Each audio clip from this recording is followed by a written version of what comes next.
로마서 5장 12절에서 21절 제가 봉독하겠습니다. 그러므로 한 사람으로 말미암아 죄가 세상에 들어오고 죄로 말미암아 사망이 들어왔나니 이와 같이 모든 사람이 죄를 지었으므로 사망이 모든 사람에게 이르렀느니라. 죄가 율법 있기 전에도 세상에 있었으나 율법이 없었을 때에는 죄를 죄로 여기지 아니하였느니라.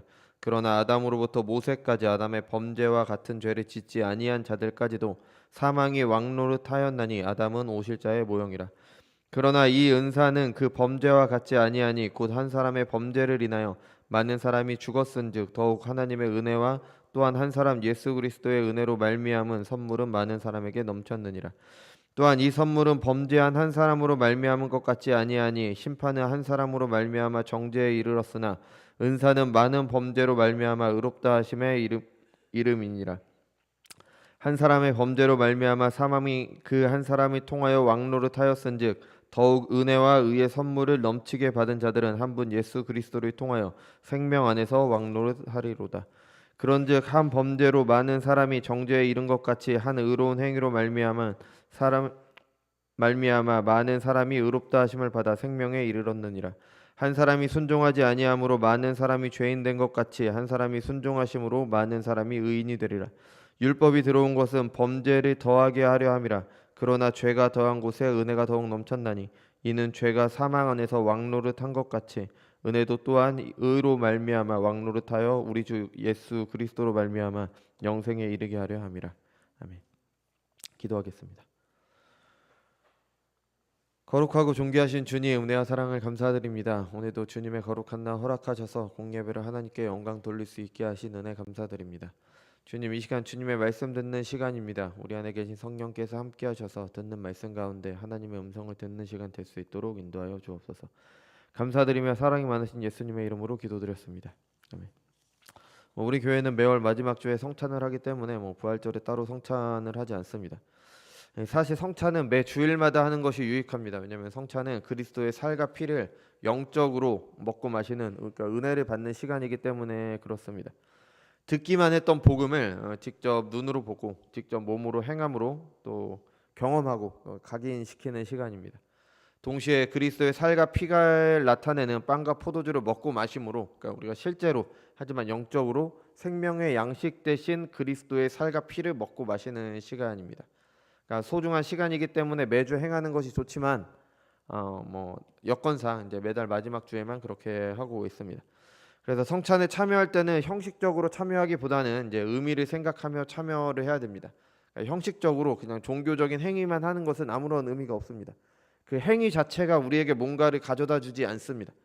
성찬이 나타내는 바를 기억하면서 묵상하며 성령께서 함께 하실 때 성찬을 통해 주시는 은혜를 받게 되는 거죠. 우리가 드리는 모든 예배의 순서가 마찬가지입니다. 그러니까 찬양을 부를 때도, 헌금을 할 때도, 말씀을 들을 때도 신령과 진정으로 참여를 해야 됩니다. 그냥 찬양 노래 부르듯이 찬양하고 그냥 가만히 있고 그냥 하듯 아무런 의미가 없습니다. 우리가 신앙 고백을 할 때도 마찬가지죠. 우리의 신앙을 고백하는 시간입니다. 그래서 우리가 사도신경을 같이 읽을 때도 그게 어떤 의미인지를 알고 그것을 우리가 진짜 믿는다는 그 믿음으로 이제 고백을 해야 되는 거죠. 그래서 신앙 고백을 할 때는 주로 이제 사도신경을 많이 사용을 합니다. 그래서 우리 교회는 근데 매월 마지막 주에 니케아 신조로 이제 신앙 고백을 하죠. 이 신조랑 신경은 같은 말입니다. 한자만 다를 뿐이지 그냥 같은 뜻이에요. 우리가 믿는 바를 고백하는 거죠. 그래서 니케아 신경이라고 해도 크게 상관이 없습니다. 우리 장로교에서는 사도신경과 이 니케아 신경과 칼케돈 신조, 그 아타나시우스 신조를 정통 신앙 고백으로 받아들입니다. 이미 교회에서 받아들인 겁니다. 사도신경이 가장 많이 쓰이고 이제 짧습니다. 그래서 이제 성경에 기록된 것이지 사실 사도신경도 성경에 기록돼 있지 않습니다. 그리고 사도신경은 누가 이렇게 기록했는지도 밝혀지지 않았어요. 근데 다만 사도의 가르침이 가장 잘 정리되어 있기 때문에 그것을 교회에서 받아들여서 사용하는 겁니다. 니케아 신조나 칼케돈 신조는 모두 다 종교 회의를 통해서 만들어진 겁니다. 그러니까 니케아라는 지역이 있어요. 지금으로 말하면 튀르키예 쪽에 있는 무슨 도시가 옛날에는 니케아라고 불렸습니다. 그 니케아라는 도시에서 회의가 있었고 그 회의를 통해서 왜 회의가 있었냐? 이단들이 있어서 회의가 있었고 그 회의에서 정해진 바를 기록한 게 니케아 신경, 니케아 신조입니다. 칼케돈 신조도 마찬가지예요. 칼케돈이란 지역에서 종교회의가 있었고 거기에서 그것을 바탕으로 작성된 게 칼케돈 신조입니다. 아타나시우스 신조는 아타나시우스라는 사람과 아리우스라는 사람이 이 굉장한 논쟁이 많이 있었습니다. 근데 아타나시우스가 정통적인 신앙 고백을 했어요. 그게 종교회의를 통해서 확정이 됐습니다. 그래서 그걸 바탕으로 기록을 한 게 아타나시우스 신조예요. 그리고 교회에서는 그 신조들을 받아들여서 우리의 정통 신앙으로, 신앙 고백으로 받아들이고 있는 겁니다. 저희가 그 매달 마지막 주에 이제 니케아 신조를 사용하는 이유는 사도신경도 잘 나와 있지만 이제 니케아 신조에서는 보다 분명하게 삼위일체와 예수님의 참 하나님 되심과 참 사람 되심에 대해서 우리에게 잘 얘기해주고 있기 때문에 굳이 사용을 하는 겁니다. 이 삼위일체와 이 예수님의 이 기독론에 대한 것들은 교회에서 이제 이단들에게 자주 공격당해온 교리예요. 그러니까 이것들이 공격당해 왔기 때문에 종교회의를 통해서 확정을 한 겁니다. 그러니까 알아도 그만 몰라도 그만이 아니라 이 삼위일체와 기독론을 고백하지 않는 신앙은 이단인 겁니다. 다른 것들은 조금 뭐 다를 수도 있고 뭐 그렇지만 삼위일체와 이 기독론을 고백하지 않으면은 그냥 무조건 이단인 거예요. 한 분 하나님만 계신다, 이단입니다. 세 분의 하나님이 계신데 그 세 분이 다 다르신 분이다, 이단이에요. 이거는 명백한 겁니다. 어쩔 수가 없어요. 예수님께서 하나님이시지만 사람은 아니셨다, 이단이에요. 예수님께서 사람이신데 하나님은 아니셨다, 이단인 겁니다. 이거는 명백한 거예요. 이거는 초대교회 때부터 종교회의에서 정해진 거기 때문에 더 이상 할 말이 없는 겁니다. 그렇기 때문에 저는 니케아 신조를 통해서 우리가 삼위일체랑 이 예수님의 참 사람 되심과 참 하나님 되심에 대해서 더 잘 알고 더 잘 기억하고 믿기 위해서 니케아 신조를 사용하는 겁니다. 그래서 뭐 좀 평소에 많이 사용하지 않는 거기 때문에 이제 또 용어들도 좀 그렇고 그렇겠지만 그 내용을 잘 이렇게 생각하시면서 하면은 충분히 우리에게 유익이 있을 것이라는 생각에서 그렇게 합니다. 그래서 이 삼위일체와 제가 이 예수님의 참 사람 되심과 참 하나님에 대해서 이 얘기를 하는 이유는 예수님의 삼위일체는요 우리가 설명할 수 없는 신비예요. 신비. 아니 한 분이 계신데 하나님은 분명 한 분이세요. 근데 세 분이 계신대요. 하나님은 성부, 성자, 성령 하나님이 계세요. 이건 명백하잖아요. 왜냐하면 예수님께서 세례를 받으실 때 예수님은 세례를 받고 계셨고요. 성령께서 그의 머리에 임하셨고 하늘로부터 성부의 음성이 들렸어요. 성부, 성자, 성령 하나님이 동시에 한 공간 안에 존재하셨습니다. 세 분이 분명히 계신 거예요. 근데 이 세 분이 동일한 분이라고 성경이 말하고 있어요. 그 신명기에서 말하잖아요. 하나님은 오직 한 분이시다. 아니 세 분 하나님이 계신데 오직 한 분이래요.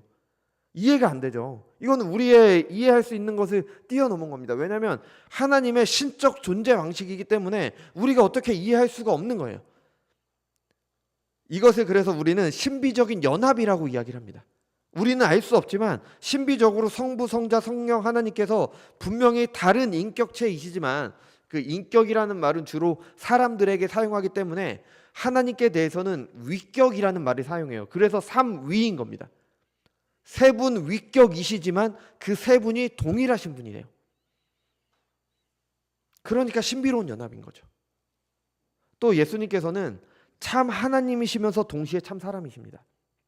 예수님이라는 한 인격 안에 참 하나님 되심과 참 사람 되심이 연합되어 있습니다.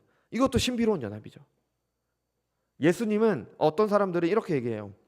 예수님은 하나님은 아니시다.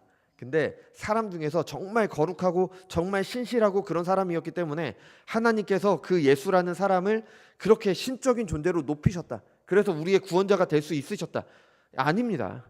성경은 뭐라 그랬냐? 태초에 말씀이 계시니라. 그 말씀이 하나님과 함께 계셨으니 그 말씀은 곧 하나님이십니다. 그 말씀이 바로 예수님이신 거예요. 예수님은 하나님이세요. 근데 그 하나님께서 사람으로 오신 겁니다. 그러니까 참 하나님이시면서 동시에 참 사람이신 거예요.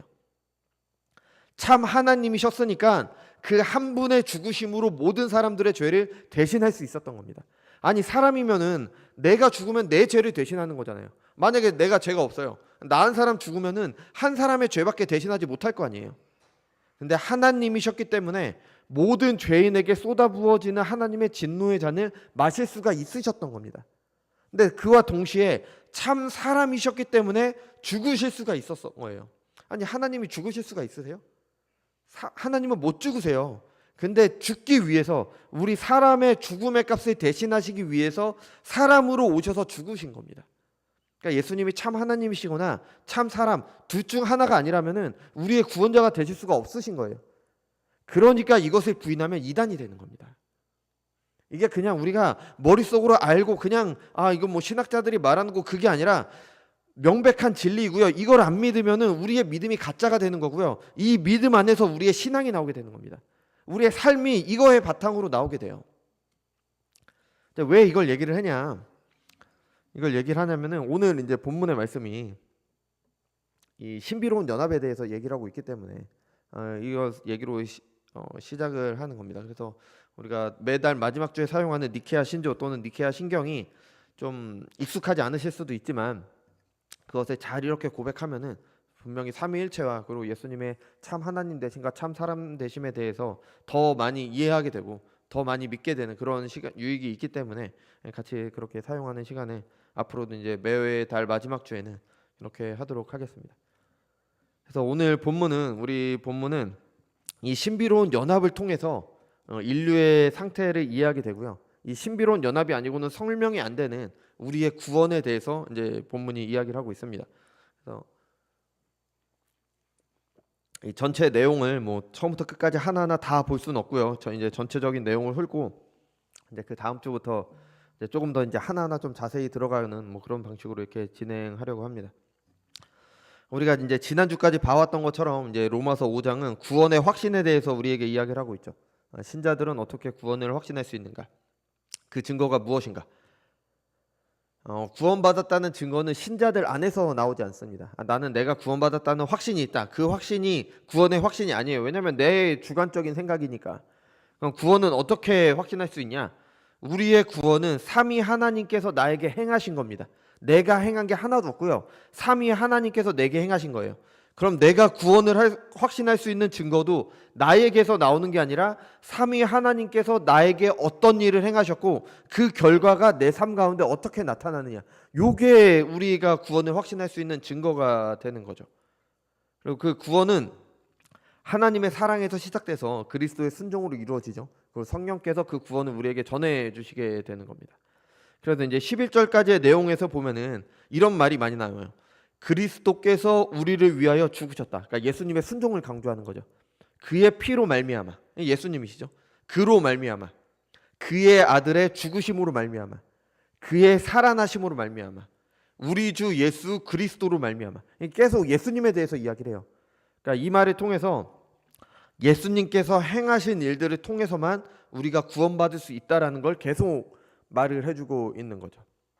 그리고 12절부터 21절까지는 왜 그리스도께서 행하신 일을 통해서만, 그리고 그것을 믿는 자들이 왜 그것을 통해서만 구원을 받는 것이고 그것이 왜 가능한지, 그리고 왜 그것밖에 안 되는지를 아담과 그리스도를 비교하는 것으로 이제 우리에게 설명을 해주고 있습니다. 그래서 12절에서 바울은 말합니다. 한 사람으로 말미암아 죄가 세상에 들어왔다. 우리는 그리스도로 말미암아 우리는 죄에서 구원을 받게 됩니다. 그런데 그 죄는 한 사람으로 말미암아 세상에 들어왔습니다. 이 한 사람이 누구죠? 다 알잖아요. 그죠? 이거는 한 사람은 아담입니다. 아담. 죄가 세상에 들어왔다고 하니까 우리는 죄가 사람과 같은 인격체처럼 생각하는데 그건 않습니다. 이거는 그 죄를 그러니까 의인하라고 하죠. 그러니까 보다 실감나게 설명하기 위한 문학적인 장치입니다. 그 죄는 인격이 아니에요. 죄는 존재가 아닙니다. 하나님을 거역하는 게 죄예요. 그래서 하나님께서 죄를 창조하신 게 아니에요. 어떤 사람들은 하나님이 왜 죄를 창조하셨냐 이렇게 말하는데 죄는 존재가 아니기 때문에 창조 자체가 안 됩니다. 그냥 하나님을 거역하는 게 그냥 죄인 거예요. 그러니까 뭔가 창조된 게 아니라 그냥 하나님을 거역하는 것 자체가 그냥 죄인 겁니다. 뭐 나무나 풀, 사람 같은 존재가 아니기 때문에 창조된 것이 아니죠. 그래서 하나님께서 죄의 창시자라고 말하는 사람들은 죄의 의미에 대해서 다시 생각을 해봐야 되는 겁니다. 그럼 하나님께서 아담을 창조하셨으니까 아담이 죄를 짓도록 창조하신 거니까 하나님에게 책임이 있지 않냐? 그것도 아닙니다. 하나님께서는 아담을 하나님의 형상대로 창조하셨습니다. 하나님과 인격적인 교제가 가능한 유일한 존재, 하나님을 예배할 수 있는 유일한 피조물로 창조하셨습니다. 아니 다른 피조물들도 하나님께 영광 돌리고 하나님께 예배 드리는데요. 다른 피조물들은 그 존재 자체로 하나님께 영광 돌리는 겁니다. 꽃들은 꽃이 피어 있는 이 존재 자체로 하나님께 영광 돌려요. 근데 사람은 자기가 스스로 하나님을 알고 하나님을 예배하는 겁니다. 다른 피조물들과 사람이 하나님을 예배하는 것은 전혀 다른 의미인 거죠. 이걸 위해서 하나님께서는 우리를 하나님의 형상대로 창조를 하신 겁니다. 그러니까 제가 뭐 어떤 기사를 봤는데 미국인가요? 거기에 뭐 반려동물들을 위한 교회가 있대요. 물론 반려동물들과 함께 예배를 뭐 내가 하나님께 예배 드리는 게 너무 좋으니까 반려동물들과 함께 예배를 드린다라는 그 생각 자체는 좋지만 반려동물들은 하나님의 형상대로 창조되지 않았어요. 예배를 드릴 수 있는 존재들이 아닙니다. 그냥 그 존재 자체가 하나님께 예배 드리는 거지 예배당에 와서 우리처럼 예배를 드릴 수 있는 존재들이 아니에요. 그러니까 그거는 사람의 만족을 위한 거지 그 반려동물들을 위한 게 아니라니까요. 강아지들을 위한 교회가 존재할 수가 없는 겁니다. 그냥 그 존재 자체가 하나님께 영광 돌리는 거기 때문에. 그러니까 이거는 성경적인 근거도 없고 그냥 내가 이 강아지를 좋아하니까 같이 예배 드려야지. 이게 우리가 뭐 진리보다 감정을 중시하는 사회의 특징인 정년적인 모습인 겁니다. 그래서 이 하나님의 형상대로 지음받은 존재 바로 사람이기 때문에 이 하나님의 형상이라는 그 안에는 스스로 선택할 수 있는 자유가 있어야 됩니다. 그래야지 인격체인 거죠. 자기가 생각해서 판단해서 자유로이 선택이 가능해야지 내가 하나님과 인격적인 교제가 가능한 거죠. 그래서 아담은 그것을 가진 채로 창조되었고 그것을 가지고 하나님께 순종하는 생명이 아닌 하나님을 거역하는 죄를 범한 겁니다. 하나님은 하나님을 예배하기 위해 하나님을 선택할 수 있는 자유를 주셨는데 아담은 그것을 가지고 죄를 선택한 거예요. 이게 어떻게 하나님의 책임이에요? 그 아담의 잘못이지. 그 결과 아담과 아담 이후의 모든 사람들은, 그러니까 아담 이후의 모든 사람들은 죄인으로 태어나게 됩니다. 이것이 바울이 오늘 본문에서는 한 사람으로 말미암아 죄가 세상에 들어왔다라고 표현한 게 바로 요거지 거죠. 우리가 너무나 잘 알고 있는 창세기 3장 사건입니다. 사람과 하나님 사이의 최초의 언약인 선악과를 먹지 말라는 말씀을 어긴 사건이죠. 뭐 하와를 유혹한 사탄은 별개로, 사탄의 죄는 이제 별개로 생각한다면 사람에게는 아담의 불순종이 죄의 시작이었습니다. 이어서 바울은 말합니다. 이와 같이 모든 사람이 죄를 지었으므로 사망이 모든 사람에게 이르렀느니라. 아담이 죄를 지은 건 죄를 지었어요. 선악과를 먹지 말라는데 죄를 지었습니다. 먹었잖아요. 그래서 사망이 들어왔는데 갑자기 모든 사람이 죄를 지었다고 합니다.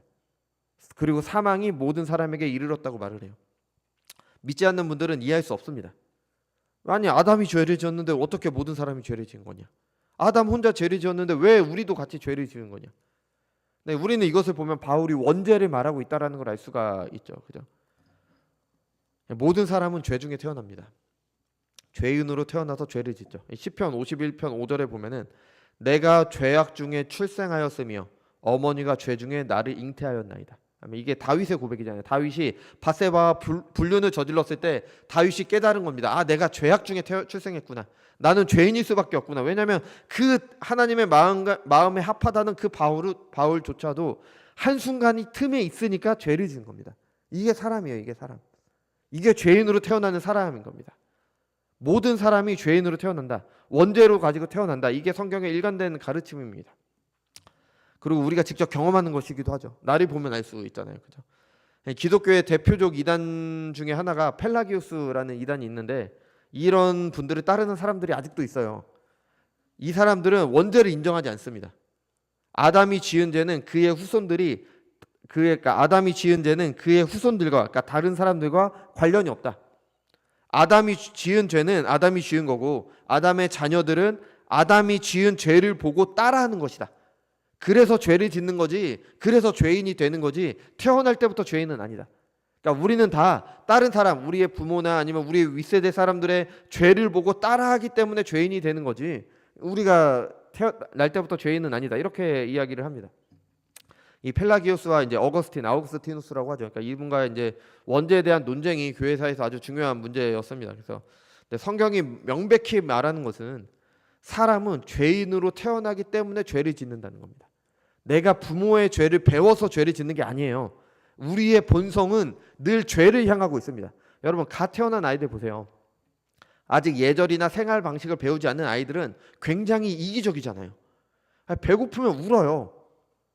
뭐 기저귀 갈아달라고 웁니다. 아니 부모님이 바쁜지 어쩐지 생각 안 해요. 그냥 울어요. 그냥. 왜냐면 내 욕구 채워달라고. 그냥 우는 겁니다.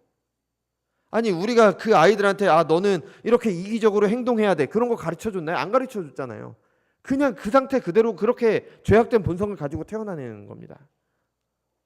뭐 우는 것밖에 할 수 없는 이유도 있지만 아이들은 그냥 두면요 자기만을 위해서 행동합니다. 우리가 자라면서 배우는 게 뭐예요? 죄가 아니라 윤리잖아요. 그렇게 하면 안 된다라는 거 배우잖아요. 어떻게 자신을 다스리고 어떻게 세상에서 다른 사람과 살아가야 되는지를 배우는 거잖아요. 그래서 우리가 제대로 배우지 않고 뭐 자기 마음대로 하는 사람을 보면은 가정교육이 제대로 안 됐다, 뭐 밥상머리 교육이 중요하다, 그래서 이런 말을 하는 거잖아요. 사람들은 선하게 태어났는데 죄를 배워서 죄를 짓는다, 이 펠라기우스 말에는 전혀 동의할 수가 없는 겁니다. 근데 이게 제가 여러 번 말씀드렸던 우리 시대의 현대 철학에 이런 기본적인 생각이 굉장히 많이 가지고 있어요. 그래서 그들이 하는 말이 뭐냐면은 아이들은 어렸을 때부터 창의력을 가지고 태어난다. 근데 우리가 가진 사회나 교회나 뭐 학교나 그게 어린아이들의 창의력을 제한하기 때문에 그 아이들의 창의력이 제대로 발산되지 못한다. 그러니까 우리는 아이들이 그 창의력을 제대로 이렇게 뿜어낼 수 있도록 이렇게 잘 돌봐주기만 하면 된다. 교육은 그래서 최소한으로 하면 된다. 그러니까 이런 얘기를 하는 겁니다. 아니라니까요. 아이들은 죄인으로 태어납니다. 뭐가 틀렸고 잘못됐는지 알려줘야 되는 거예요. 가르쳐줘야 되는 겁니다. 그래야지 제대로 되는 거죠. 여러분 우리를 봐도 알 수 있잖아요. 우리가 내 맘대로 하면 다 죄잖아요. 그게 잘못됐다는 거 알려줘야죠. 하나님의 율법이 그걸 알려주는 거잖아요.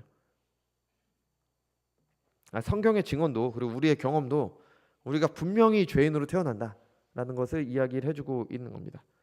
아담이 죄를 지은 건 알겠어요. 그러니까 선악과를 따먹었으니까. 근데 왜 아담이 지은 죄가 모든 사람의 지은 죄가 될까요? 이게 이상하잖아요. 우리가 죄인으로 태어나는 것도 알겠어요. 근데 왜 아담이 지은 죄가 우리의 죄가 됐을까요? 우리도 왜 아담이 죄를 지었는데 왜 우리도 죄를 지었다고 얘기를 할까요? 이게 바로 신비한 연합 때문에 그렇습니다. 이 대표성과 연합인데요. 여러분 선악과는 누가 먼저 먹었어요? 아담이 선악과를 최초로 먹었나요? 하와가 먼저 먹었잖아요. 하와가. 근데 성경에서는 하와가 범죄했다라고 얘기하지 않아요. 아담이 범죄했다라고 얘기를 합니다. 왜 그러냐? 아담이 인류의 대표였기 때문에 그래요. 하나님께서 누구랑 언약을 맺으셨어요? 아담과 언약을 맺으셨잖아요. 아담은 인류의 대표로 하나님과 언약을 맺은 겁니다. 그래서 아담이 그 언약을 깼을 때 우리는 아담과 신비로운 연합 가운데 아담이 모든 인류의 대표이기 때문에 그가 범죄할 때 우리도 같이 죄를 지은 게 되는 겁니다. 그래서 때로는 성경에서는 모든 사람이 아담 안에서 범죄했다, 그렇게 이야기를 하는 거죠.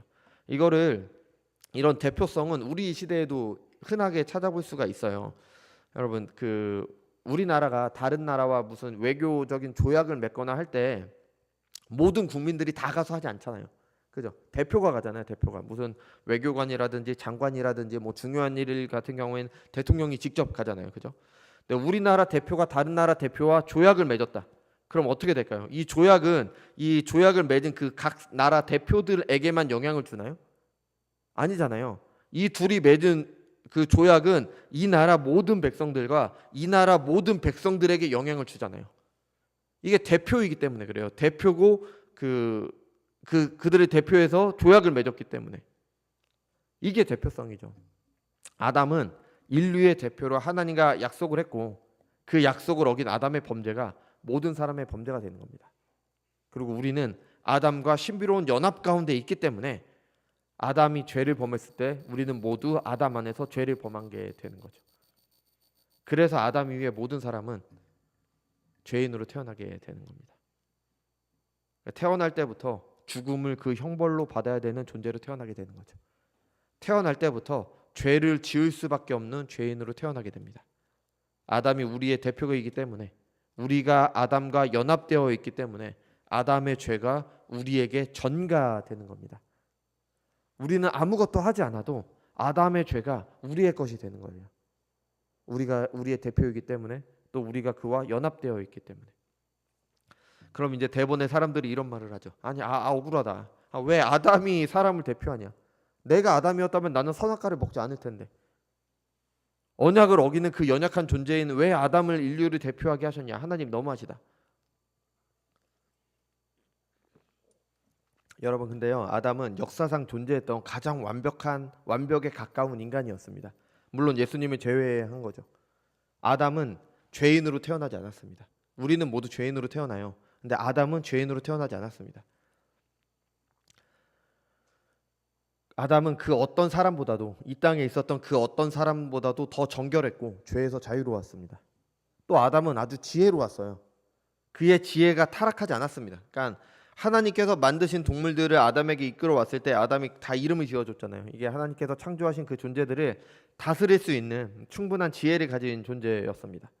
그러니까 아담이 처한 상황을 봐도 아주 완벽했습니다. 아담은 먹고 살 걱정을 하지 않았습니다. 왜냐면 다 있었잖아요. 먹고 살 게.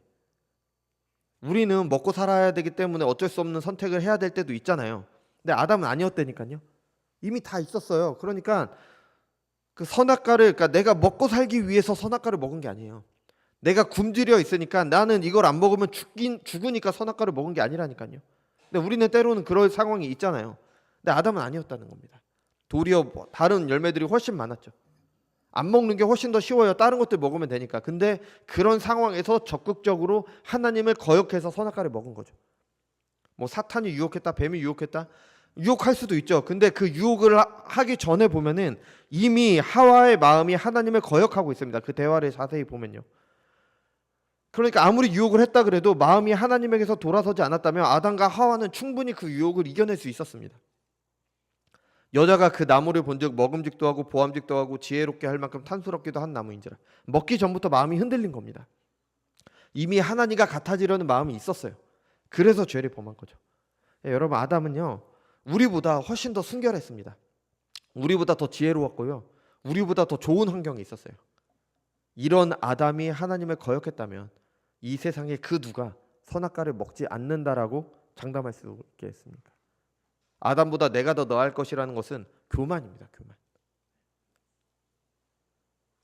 그러니까 아담은 인류의 운명을 바꾼 인물이죠. 왜냐하면 아담 이후의 모든 사람은 아담의 죄에 영향을 받기 때문에, 아담과 연합되어 있기 때문입니다. 근데 이런 인류의 운명을 바꾼 또 다른 분이 계십니다. 누구십니까? 예수님이십니다. 예수님.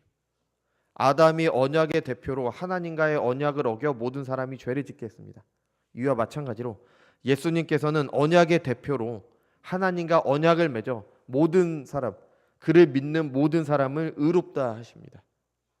그래서 바울은 예수님을 마지막 아담이라고 그렇게 말을 하는 거죠. 기록된 바 첫사람 아담은 생명이 되었다 함과 같이 마지막 아담은 살려주는 영이 되었나니. 오늘 본문 14절에서도 아담은 오실 자의 모형이라고 말하고 있습니다. 모든 사람이 아담 안에서 죄를 지어 사망에 이르렀습니다. 같은 방식으로 예수님을 믿는 모든 사람이 그리스도 안에서 의롭다 하심을 받게 되는 거죠. 아담과 연합하여 죄인으로 태어난 사람들이 그리스도와 연합해서 하나님 앞에서 의롭다 칭함받게 되는 겁니다. 바울은 이제 15절부터 19절까지 아담과 예수님을 대조하면서 이것을 계속 말을 해주고 있어요. 근데 그 중에서 19절만 보면은 한 사람이 순종하지 아니함으로 많은 사람이 죄인 된 것 같이 한 사람이 순종하심으로 많은 사람이 의인이 되리라. 아담과 모든 인류가 연합한 것처럼 예수님께서는 우리의 대표가 돼서 하나님과 언약을 맺으셨습니다. 그리고 그 새 언약을 기념하는 게 바로 성찬인 거죠. 그리스도와 연합한다는 것이 무엇이냐? 그게 어떻게 일어나는 거냐? 대체 우리가 그리스도와 연합해 있다는 걸 어떻게 알 수 있냐? 모릅니다. 신비입니다. 신비로운 연합이에요. 삼위 하나님의 연합처럼, 그리고 예수님 안에서 신성과 인성이 연합되어 있는 것처럼 신비로운 연합인 겁니다. 하지만 성경이 분명히 연합한다고 이야기를 하고 있습니다. 요한복음 17장 21절에서 23절입니다. 아버지여, 아버지께서 내 안에 내가 아버지 안에 있는 것 같이 그들도 다 하나가 되어 우리 안에 있게 하사 세상으로 아버지께서 나를 보내신 것을 믿게 하옵소서. 내게 주신 영광을 내가 그들에게 주었사오니 이는 우리가 하나 된 것 같이 그들도 하나가 되려 함이니 곧 내가 그들 안에 있고 아버지께서 내 안에 계시어 그들로 온전함을 이루어 하나가 되려 함은 아버지께서 나를 보내신 것과 또 나를 사랑하신 같이 그들도 사랑하신 것을 세상으로 알게 하려 함이로소이다. 아멘. 예수님께서 하나님과 하나이신 것처럼 우리도 예수님을 믿는 우리도 그 연합 안으로 참여하게 되는 거죠. 신자들은 그리스도와의 연합을 통해 삼위 하나님의 연합에 참여하게 되는 겁니다. 이걸 오해해서 신이 된다라고 생각하면 안 돼요. 사람은 신이 될 수가 없습니다. 사람과 하나님은 분명한 차이가 있어요. 사람이 신이 된다? 이게 유에이지인 겁니다. 유에이지. 사람은 신이 될 수가 없습니다. 그 신적 연합에 참여하는 은혜를 입는 겁니다. 신비한 연합이기 때문에 예수님께서는 이것을 여러 가지로 설명해 주셨죠. 요한복음 15장에서는 나는 포도나무요 너희는 가지라. 하나라는 거죠. 바울은 그리스도라는 터 위에 신자들이 성전으로 지어간다라는 말로 이 연합을 설명했습니다. 또 그리스도께서 교회의 머리요 교회는 그의 몸이며 신자들은 그 몸을 이루는 지체들이다. 이렇게 설명하기도 했죠. 무엇보다도 이 연합을 가장 잘 설명한 것이 바로 혼인입니다. 혼인. 그러니까 하나님께서는 구약에서부터 그의 백성과 하나님과의 관계를 남편과 부인의 관계로 종종 설명을 하셨어요. 이 혼인이라는 제도는 장차 예수님께서 다시 오시면 없어질 제도입니다. 우리가 천국에 가잖아요. 나중에 예수님께서 오셔서 천국에 가면은 남편도 없고 부인도 없습니다. 이거는 이 땅에 있는 임시적인 제도예요. 그럼 이걸 왜 주셨냐? 이 제도를 통해서 하나님과 그리스도와 우리의 연합을 보여주시기 위해서 우리에게 주신 겁니다. 그래서 하나님을 버리고 우상 숭배한 이스라엘을 남편을 버리고 다른 남자에 간 음란한 여인으로 말씀하셨고요. 실제로 선지자 호세아와 이제 음란한 여인 고멜의 결혼을 통해서 이것을 계시로 이렇게 보여주셨죠. 바울도 에베소서 5장에서 남편과 아내의 관계로 그리스도와 그의 몸된 교회의 관계를 설명합니다. 그래서 나는 지금 단순히 결혼 제도를 말하는 게 아니라 교회와 그리스도의 연합을 얘기한다. 그래서 놀라운 비밀에 대해서 이야기를 한다. 이 비밀 크도다. 이렇게 얘기를 하잖아요. 이 연합은 신비입니다. 근데 이 신비로운 연합은요, 아담의 범죄가 모든 사람의 죄가 되도록 했습니다. 언약적 대표이기 때문에, 그리고 이 신비한 연합이 있기 때문에 그리스도를 통해서 모든 사람이 의롭다 하심을 얻게 되는 겁니다. 이처럼 아담과 예수님은 인류의 운명에 아주 중요한 역할을 한 두 사람이죠. 그러니까 모든 사람은 아담과 연합되어 있거나 아니면 예수님께 연합되어 있거나 이 둘 외에는 아무것도 없습니다. 아담과 연합된 사람들, 예수님과 연합된 사람들, 이 두 가지밖에 없어요. 아담에게 연합된 거, 예수님에게 연합된 거 우리가 어떻게 알 수 있습니까? 우리가 아까 읽어본 말씀 있죠. 한 사람이 순종하지 아니함으로 많은 사람이 죄인 될 것 같이 한 사람이 순종하심으로 많은 사람이 의인이 되리라. 아담과 연합한 사람들은 그의 불순종에 연합되어 있기 때문에 하나님께 불순종하는 겁니다. 예수님과 연합된 사람들은 예수님의 순종하심을 통해서 연합되어 있기 때문에 하나님께 순종하게 되는 거예요. 이 불순종과 순종이 우리가 누구에게 연합되어 있는지를 보여주는 겁니다. 예수님께 연합된 사람들은 예수님의 순종하심이 그들의 것이 돼서 그들이 의인이 되는 겁니다. 그러니까 내가 순종해서 내가 의인이 된 게 아니라 예수님의 힘을 빌어서 내가 순종하는 게 아니라 예수님의 순종이 나의 것이 되기 때문에 내가 의롭다 하심을 받게 되는 거고요. 그런 사람들이 하나님께 순종하는 삶을 살아가게 되는 거죠. 하나님께 불순종한다? 예, 아담에게 연합된 사람들입니다.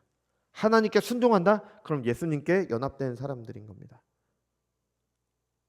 아담과 연합된 사람들은 계속해서 죄를 짓습니다. 로마서 8장 13절에서 바울은 말합니다. 너희가 육신대로 살면 반드시 죽을 것이로되. 여러분 이 말 어디서 많이 들어본 말 아닙니까? 너희가 반드시 죽는다. 너희가 선악과를 먹으면 정령 죽을 것이다. 반드시 죽을 것이다. 그럼에도 하나님을 거역하고 죄를 지었잖아요. 아담이 그랬잖아요. 아담과 연합한 사람들은 그 죄를 그대로 반복하고 있어요. 육신대로 살면 반드시 죽는데요. 근데도 육신대로 살고 있는 겁니다. 왜 생명의 길로 가지 않습니까? 못 가는 거예요. 아담과 연합되어 있기 때문에. 스스로 생명의 길을 갈 수가 없는 거죠. 어떻게 가능합니까? 예수님과 연합할 때만 가능한 겁니다. 그래서 예수님 외에 다른 구원의 길이 없는 겁니다. 믿음으로 그리스도와 연합하는 것 외에, 성령을 통해서 그리스도와 연합하는 것 외에 다른 길이 없는 겁니다. 사람이 자기 의를 내세워서 구원받을 수 없어요. 내가 하나님께 나는 이렇게 하고 이렇게 해서 그렇게 해서 구원받을 수 없다니까요. 그럼 그리스도와 연합한 사람은 어떤 삶을 살게 됩니까? 로마서 8장 13절에서 바울은 이어서 말합니다. 영으로서 몸의 행실을 죽이면 살리니. 영혼은 선하고 육신은 악하다라는 이 헬라 철학의 이원론을 말하는 게 아닙니다. 바울이 영과 육을 대조할 때는 영은 성령을 따르는 삶, 육은 죄된 본성을 따르는 삶에 대해서 이야기를 하는 겁니다. 육신대로 사는 것, 죄를 짓는 것, 아담에게 연합한 사람들에게는 너무 당연한 일이에요. 자연스러운 일이에요. 죄를 짓는 게 당연하고 자연스러운 일인 겁니다. 그렇게 살면 죽을 것을 알면서도 그렇게 해요. 하나님을 믿지 않기 때문에. 근데 예수님께 연합한 사람들은 아닙니다. 영으로서 몸의 행실을 죽이는 사람들이에요. 여러분, 죄를 짓는 데는 우리는 별다른 노력이 필요 없어요. 그리고 우리의 생각과 모든 것은 죄를 짓는 데 관심이 있습니다. 그냥 가만히 두잖아요. 내가 내 마음 가는 대로 두면 죄를 짓는 겁니다. 그리고 내 마음과 뜻과 몸과 힘을 다해서 우리는 죄를 지으려고 궁리를 하는 사람들이에요. 그게 우리예요. 그게 우리들. 이거 부인할 수 있습니까? 이거 어떻게 부인할 수 있어요? 내가 내 삶을 보면 아는데. 그런데 죄를 짓지 않으려면 엄청난 수고와 노력이 필요한 겁니다.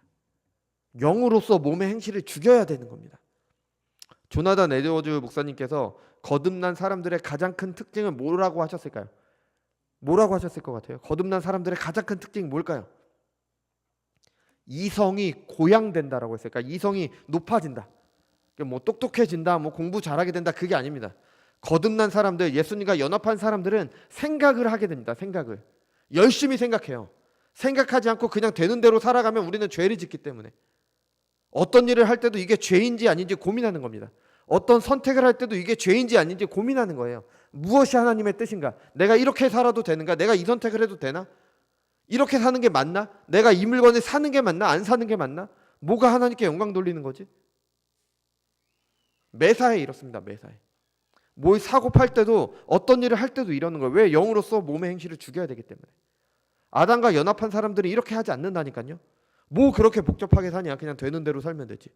되는 대로 살면 죄를 짓는 것뿐이라니까요. 근데 예수님과 연합된 사람들은 그래서 삶이 어려운 거예요. 하나하나 다 따져보고 뭐가 맞는지 틀린지 생각하고 고민하고 계속 하니까요. 영으로서 몸의 행실을 죽여야 되기 때문에. 그래서 힘이 듭니다. 그래서 그냥 살면 되지. 그게 안 됩니다. 그리스도와 연합되어 있기 때문에. 그렇게 해야 된다가 아니에요. 영으로서 몸의 행실을 죽여야만 구원받는다. 그게 아닙니다. 예수님과 연합된 사람들은 그렇게 산다는 거예요. 그렇게 사는 거예요. 그 어려운 걸 그냥 자기가 스스로 원해서 한다니까요. 자꾸 고민하고 또 생각하게 되는 거죠. 근데 이 삶이 바로 생명을 누리는 삶이라는 겁니다. 영으로서 몸의 행실을 죽이면 살리니. 이게 생명의 삶이라는 겁니다. 우리 기독교는요, 그냥 죽어서 좋은 곳에 간다, 이게 아닙니다. 천국 간다, 이게 끝이 아닙니다. 영으로서 몸의 행실을 죽이는 겁니다. 그 생명의 삶을 지금부터 살아가는 겁니다. 그러니까 예수님을 믿었는데 변화된 것이 없다? 이전과 똑같다? 이전과 똑같이 아무런 생각 없이 그냥 되는 대로 산다? 나는 타고난 성품이 원래 이래. 그러니까 나는 어쩔 수가 없어. 그렇게 본성대로 살면서 생각 안 하고 사는 것이 신자의 삶이 아닙니다. 본성이 그렇다는 걸 알면은 더 생각하고 더 조심하는 거죠. 이것이 죄인가? 하나님께 영광 돌리는 것인가? 살아가는 모든 일에 그렇게 합니다. 이것이 그리스도와 연합된 신자들, 예수님을 믿어 의롭다 칭함받은 사람들의 모습인 거죠. 여러분, 우리는 어디에 속해 있습니까? 우리는 여전히 아담과 연합한 사람들입니까? 아니면 예수님과 연합한 사람들입니까? 예수님과 연합한 사람들은 아담과 연합한 사람들이 살 수 없는 그 삶을 살게 됩니다. 하나님을 사랑하게 되죠. 이전에는 내 마음을 다하고 목숨을 다하고 뜻을 다하여 죄를 짓는 데 사용했다면 이제는 마음을 다하고 목숨을 다하고 뜻을 다하여 하나님을 사랑하게 됩니다. 사람이 이렇게 하나님을 사랑하는 거 가능합니까? 아니, 나랑 가까운 사람도 우리는 그렇게 사랑하지 못해요. 우리 아이들 너무 사랑하잖아요. 근데 나에게 피해가 오면 때로는 아이들 미울 때도 있잖아요. 이렇게 사랑하지 못해요. 이게 사람입니다. 근데 예수님과 연합된 사람들은 그들의 본성이 새롭게 되었기 때문에 하나님을 그렇게 사랑하게 되는 겁니다. 아담의 상태로 회복된 게 아니라 예수님의 순종으로 의롭다 하심을 받고 그와 연합되어 있기 때문에, 또 하나님을 이렇게 사랑하기 때문에 고민하고 또 고민하는 겁니다.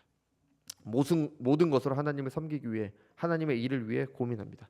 아니, 먹고 살기 바빠 죽겠는데 왜 교회에서 봉사를 합니까? 왜 주일학교 학생들을 섬기면서 왜 그들을 위해서 기도를 해요?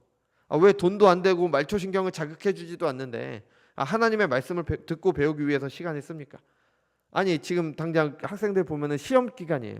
시험 기간인데 공부를 해야죠. 근데 왜 주일날 예배를 와서 예배를 드리고 있어요? 왜 그 시간에 내가 하나님을 위해서 사용을 합니까? 그리스도와 연합되어 있기 때문에 가능한 겁니다.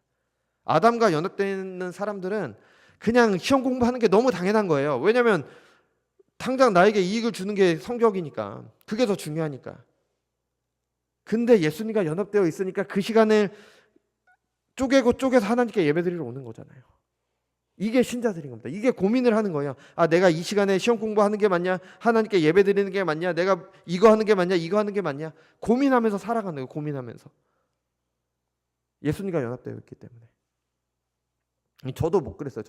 저도 저 학교 다닐 때 무슨 핑계거리만 있으면 어떻게 해서든 교회에 빠지려고 뭔가 수를 짜냈어요. 이건 아담과 연합되어 있기 때문에 그런 거예요. 아담과 연합되어 있기 때문에. 근데 예수님과 연합된 사람들은 어떻게 해서든 모든 수를 써서 예배에 참여하려고 하는 겁니다. 전혀 다른 거죠. 똑같이 예배에 참여하더라도 그 속사람이 전혀 다른 겁니다. 그리고 이것이 바로 예수님을 믿는 것은, 예수님과 연합되는 것은 이렇게 그 사람의 인생을 바꾸게 되는 겁니다. 삶의 모습이 전혀 달라지게 되죠. 그리고 이게 바로 영생인 겁니다. 완전히 새롭게 되는. 그래서 그 바울이 말했던 보라 이전 것은 지나갔으니 보라 새 것이 되었도다. 여러분, 우리는 누구에게 연합되어 있습니까? 아담에게 연합되어서 아직도 그냥 생각 없이 다른 사람들처럼 그냥 되는 대로 흘러가는 대로 그렇게 죄를 지으면서 살아갑니까? 육신대로 살면 반드시 죽을 것이라는 그 말씀을 들으면서도 모른 채 스스로 그 죽을 길을 가고 있습니까? 아니면 예수님과 연합해서 영으로서 몸의 행실을 죽이고 있습니까? 우리 교단은 이번 주를 부활절로 지킵니다. 그래서 매일 그리스도의 부활하심을 묵상해야 하지만 특별히 1년에 하루를 정해서 부활하심을 더욱 깊이 묵상하는 그런 날입니다. 여러분, 예수님께서 왜 죽으시고 부활하셨습니까? 제가 부활에 대한 어떤 글을 봤어요. 아마 무슨 아마도 무슨 목사님이시거나 뭐 그런 분이시겠죠. 제가 그분의 의도를 잘못 이해했을 수도 있지만, 근데 분명히 좀 과한 표현이 있습니다. 뭐 부활을 정치적으로 해석해야 된다 말씀하시면서, 부활의 의미는 세상의 악에게 지지 말고 끝까지 싸워 이기라는, 주저앉지 말라는, 삶을 절대로 후퇴시키지 말라는 하나님의 위로와 이끄십니다. 주저앉으면 모든 것이 끝장이다. 주저앉으면 생명은 끝장나고 만다. 뭐 좋은 말일 수도 있습니다. 근데 제가 성경을 통해 알게 된 부활은 이런 의미가 아닙니다. 부활은 예수님께서 우리를 죄에서 구원하시기 위해 십자가에 달려서 우리의 죄의 값을 치르셨습니다. 그리고 부활하셨습니다. 사망 권세를 이기셨습니다. 신자들은 그의 죽으심과 연합하여 죄에 대해서 죽습니다. 아담과 연합된 옛사람이 예수님과 함께 십자가에 달려 죽는 겁니다. 그리고 그 예수님의 부활하심과 연합해서 의에 대하여 살게 됩니다. 이게 바울이 말하고 있는 거잖아요. 예수님과 연합해서 마음을 다하고 목숨을 다하고 뜻을 다하여 하나님을 사랑하게 되는 거죠. 새로운 피조물로 거듭납니다. 옛사람은 죽고 새 사람으로 부활하는 거죠. 그리스도와 연합했기 때문에 가능한 겁니다. 이게 부활의 의미인 겁니다. 이게 우리가 부활의 의미예요. 그러니까 우리가 이제는 옛사람이 아니라 하나님의 뜻대로 살아가는, 하나님께 순종하는 사람으로 살게 된다. 그 삶이 우리가 살아가는 세상에서 정의를 실현하는 그런 삶이 될지언정, 기본은 이건 겁니다. 기본은 내가 하나님을 사랑하는 사람이 됐다. 예수님의 부활하심에 연합했기 때문에. 이제는 육신을 따라 행하지 않고 영을 따라 행합니다. 어떻게 하면 죄를 짓지 않고 어떻게 하면 하나님께 순종할지 생각하면서 고민하면서 살아갑니다.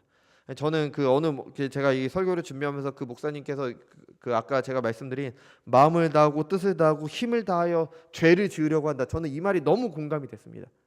우리는 그렇게 살아가고 있으니까. 근데 이제는 그리스도와 연합했기 때문에 반대가 되는 거죠. 마음을 다하고 뜻을 다하고 힘을 다하여 하나님을 사랑하게 되는 겁니다. 이런 삶을 살도록 하시기 위해서, 삼위 하나님의 연합에 동참하도록 하시기 위해서 예수님께서 십자가에 달려 죽으시고 부활하신 겁니다. 그리스도의 부활하심을 알고 믿고 그리고 기념하는 우리는 그의 부활하심에 연합된 사람들입니까? 아니면 여전히 아담과 연합한 사람들입니까? 우리 이번 주는 그리스도의 부활하심을 기념하면서 우리가 누구에게 속해 있는지 묵상하시는 주일이 되시길 바랍니다. 기도하겠습니다.